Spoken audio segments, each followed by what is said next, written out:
మంత్రి సంధ్యారాణి రాజీనామా చేయాలని డిమాండ్ చేశారు మాజీ ఉప ముఖ్యమంత్రి పుష్ప శ్రీవాణి. సతీష్ తనను వేధిస్తున్నాడంటూ ఓ మహిళ ఫిర్యాదు చేస్తే ఎందుకు పట్టించుకోవడం లేదని ప్రశ్నించారామె. సంధ్యారాణి అనధికార పిఏ సతీష్ ను పోలీసులు అరెస్ట్ చేయాలన్నారు. కేసును తారుమారు చేసే ప్రయత్నాలు జరుగుతున్నాయని ఆరోపించారు. బాధితురాలకు న్యాయం చేయండి.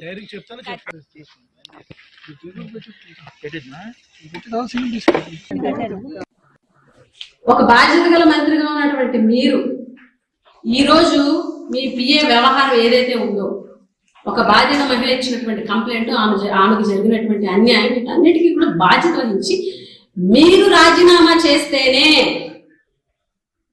ఏదైతే ఈ విచారణ ఏదైతే ఉందో ఇది నిష్పక్షపాతంగా జరుగుతుందన్న నమ్మకం ఉంది. మీరు రాజీనామా చేసి బాధ్యత వ్యవహరించి ఎన్ని ఆరోపణలు ఎదుర్కొంటున్నటువంటి మీరు బాధ్యతగా వ్యవహరించి రాజీనామా చేసి నిష్పక్షపాతంగా ఈ కేసు విచారణ జరిపించండి. అప్పుడు ప్రజలందరికీ కూడా నమ్మకం వస్తుంది.